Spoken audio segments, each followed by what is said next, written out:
Hey Grant, how are Hey, you, my friend, man? how you doing? Gustavo, good to it's see it's you, been bro. it's been 1 year and a half since I saw you in Miami, and I feel it was like yesterday, man. Too long, my friend. So let me just give you a brief intro on. We're gonna have about 400 entrepreneurs. These are all based in Latin America. They know that the presentation is fully in English, so don't worry about that. But I just want your mindset on that. And what we basically did is we did a survey on what to ask you because we know your time is worth so much. So I literally have the most important questions. So if you're okay, I want to dive right in. Yeah, sure, sure. So you have people watching right now, right? Yeah, we have 355 entrepreneurs. Oh, good. Well, I just want to say hello to everybody. Good morning. And I wish that I spoke Spanish fluidly. We'll make that happen in a couple of years, Grant. Okay, okay. And I'll send you some tacos over your way. Hey, always good to be with you, Carlos. Thank you, Grant. So let's dive right in. First of all, the most important, the most repeated question was people that are selling non-essential goods. So the specific question is, I'm trying to sell, and both people and companies are postponing the decision. They don't want to take the decision now. They want to aim towards the future, and that future is getting farther and farther away. So how do you speak to somebody that does not? They're not saying no, but they're just postponing the decision. How do you handle the? So I think this is called mind over matter, right? I like that because two things. First, number one, there are people when certainty goes down, people don't make decisions. So your job as a salesperson is to raise the certainty. Now, that has to start with me first. That might seem simple, but you have to know when you go to work each day, you are looking for the person that can buy today, this week, this month, this quarter.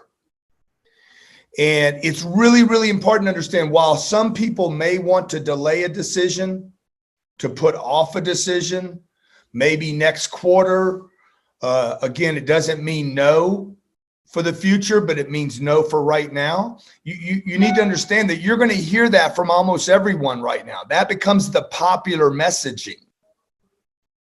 But if your solution solves a bigger problem than them spending money today, and this is where the certainty, you have to flip the certainty. You have to get people, you have to get the problem so big that they no longer worry about their problem, which is money right now. They're worried about money because of probably of the COVID, the economy shut down, businesses, non-essentials, bad news, etc. So I was working a deal yesterday. I'll give you a perfect example. I was working a deal yesterday. The deal came to a stalemate because they wanted something and I wanted something different.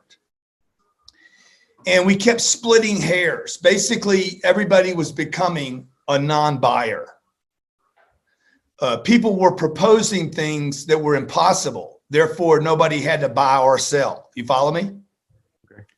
So my guy on my side was like, let's just split it with them. I said, no, if you split it with them, they're going to go away again. It's just going to lower the certainty again. And if the certainty lowers, if the certainty goes down again, they're going to postpone. They're going to find another reason not to do it. You have to raise the certainty. So what I did was I basically gave them a bigger problem. So if you're watching right now, you're like, okay, how do I give somebody a bigger problem than the fear of spending money today? Okay, let's pick. Do you know what kind of stuff are your people selling? We have both B2B and B2C. So this guy was selling services, digital services, or any kind of high value added services. Good. So let's say we're selling advertising to the guy, right? And he's like, yeah, that's great, that's good. I'm gonna call you back in. I'll call you in September. I said, that's awesome, man. That's wonderful. Agree with them. Don't disagree with anybody. You got to keep oiling, greasing everything, keeping things loose. Yeah, no problem. I got you. September, we'll do it in September. Let me ask you a question. Okay. Between, let's see, we're in July and August. What do you think it's going to cost you in lost business in July and August? Forget whether this costs you anything. You didn't have to spend any money. If my program worked as well as I say it will, what would that cost you in lost revenue for July, August, and September? Well, if it does what you say it's going to do, it's going to cost me $150,000 in lost sales. Good. Okay. Now let's assume this. If it costs you nothing right now, if you didn't have to spend one penny and you could get $150,000 in sales in September, I'm sorry, in July, not August, September.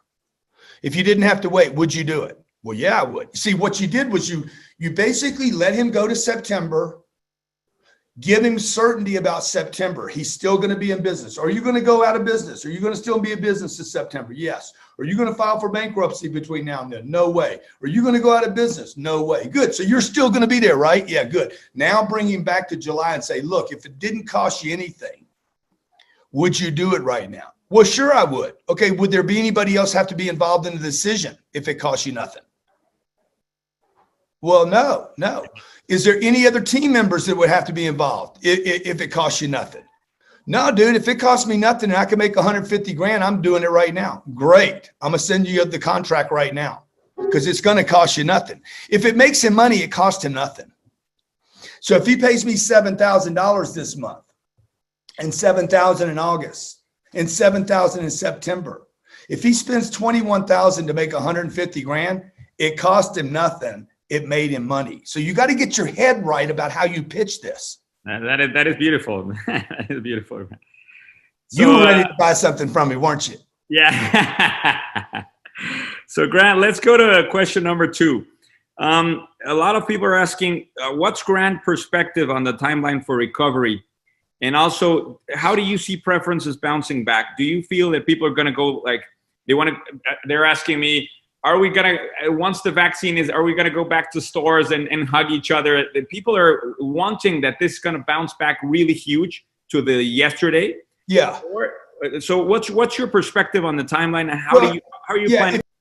And I truly believe that when November 3rd comes in America, this will be a non-issue. November 3rd is our presidential election. So, people are going to go back to doing business. This planet always survives, always. Like human beings are going to go back to doing business. We've been bartering, trading, merchants, shippers. The Vikings were doing Amazon freaking 1800 years ago. Okay. Cowboys were trading ranches in the 1800s. It's not going to change. We're going back to doing business. Now, the question is, when this thing's over, when all this nonsense is over, and I don't mean to make small of anybody that's lost somebody because of COVID. But look, this year in America, 600,000 people died from cancer. 600,000 people died from cancer and heart disease. That's 3 or 4 times what, maybe 5 times what has been lost from COVID. And that happens every year, by the way. So if you guys are waiting for a vaccine to get back to business, you're going to be out of business. You cannot wait. You got to go back and do business now. And you have to understand that we are going to survive. Human beings survive. That's what we do. So I would just tell everybody, number one, you're not going to die. So what are you going to do? If you're not going to die, what are you going to do? You got to get through this. Okay. You have to be a better version of yourself on the other side of this. And lastly, these are opportunities. You only have 400, 500 people on this call today. There's another 6 billion that should be on it. Totally. You know what I'm saying? And they're not on it. Why? Because they're probably watching Instagram right now. They're distracted. They're watching the media. They're distracted. And so when your competition is distracted, now's the time to focus, improve yourself, get better at your game, make more contacts. Sales is a contact sport, Carlos. And if you're not going to make contact, you're not going to make a contract. So let's dive into another one of the questions. So a lot of the questions centered in price. Did the crisis create a buyer's market? Should we drop prices? What do you say to prospects when they ask for a price? What exactly do you say to people that have price as their only driver? I have like 20 price questions. Yeah. So look, price, if you guys have read Sell or Be Sold, price is a myth. It is a myth. It is made up. Okay. Carlos, that jacket, what'd they charge you for that jacket? A whole bunch. Yeah, but not enough. They could have got some more. Yeah. You know, the number was made up. Right. People need to understand when you're buying or when you're selling, numbers are made up. BMW makes up the numbers on their cars. Okay. It's going to be 100. We're going to make this one 118,000. Okay. Why not 120? Why not 121? Why not 116? Why not 115? The number was made up. Now, the reason I say that, it's very important as a salesperson that you understand the consumer, the number 1 and 2 and 3 and 4 and 5, cinco, these numbers are made up. There was a time when numbers did not have words attached to them. Okay. The value associated with the numbers 5 or cinco is a made up value. It's made up. Is that high or is it low? Okay. 5 what? So you got to understand that when people are saying too high, it's too much money. It is a made up thing. Okay. It is a made up objection. People do not buy or not buy because of price. They buy because of value. They buy because it's going to solve my problem. I'm going to go back to the first thing I said today. Wow. If the problem is not big enough, okay, they're not going to give you any money for it. If the problem is gigantic, they will pay everything. Look at the toilet paper. When people were buying toilet paper 6 weeks ago or 8 weeks or whatever it was, I don't even remember now. One day, the world is going along thinking nothing about toilet paper, and moments later, they were lined up, rushing to the store to stockpile toilet paper to wipe their asses. Because their mental attention went to their butts. Okay? So if I have cancer today, I get diagnosed with cancer, terminal cancer. Dude, I'm not going to be worried about anything else. I won't be worried about my jet fuel, housing prices, kids' clothes, vacation prices, nothing. I won't care about anything.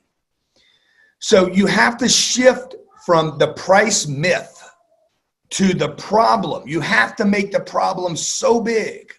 And this is what I did in that example. Are you going to go out of business, sir? These are 2 questions you should be asking every customer right now when you're pitching them. Before I tell you about my services, are you going to go out of business?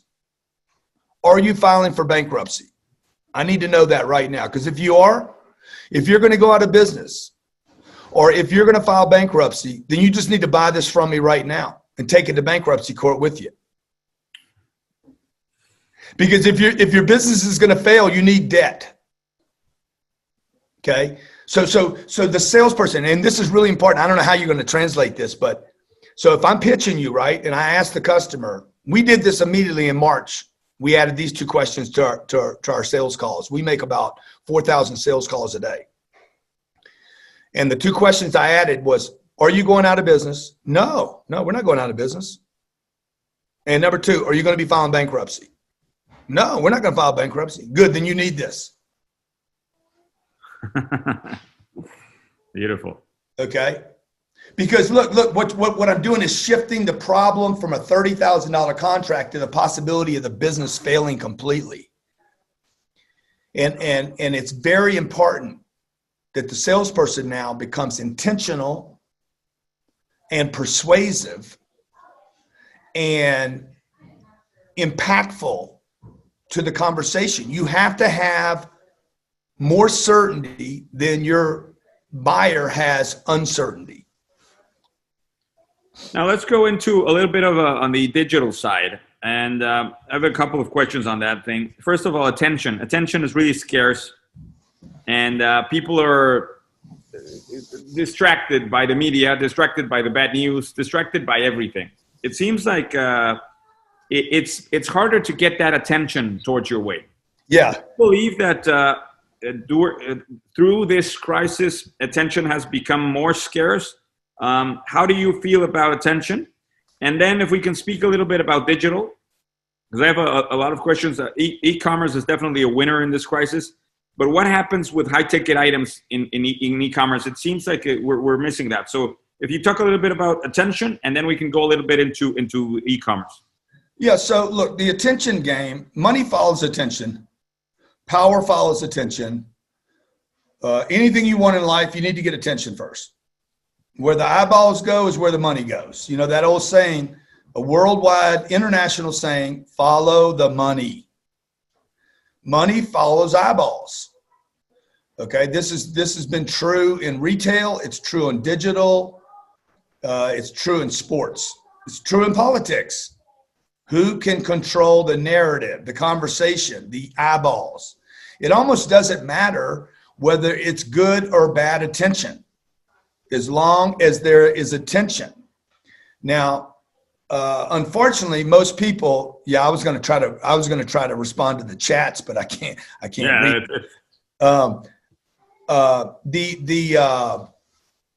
The deal is, how do each day, are you waking up saying, hey, how can I get attention? Or are you just the effect of whatever comes your way and they get your attention? My goal every day is to get as much attention as I can for my brand, my name, my products. So you guys that are following me on Instagram or Twitter or LinkedIn or Facebook, dude, I never, ever post something where I'm not promoting some concept, something I want people to do with me constantly.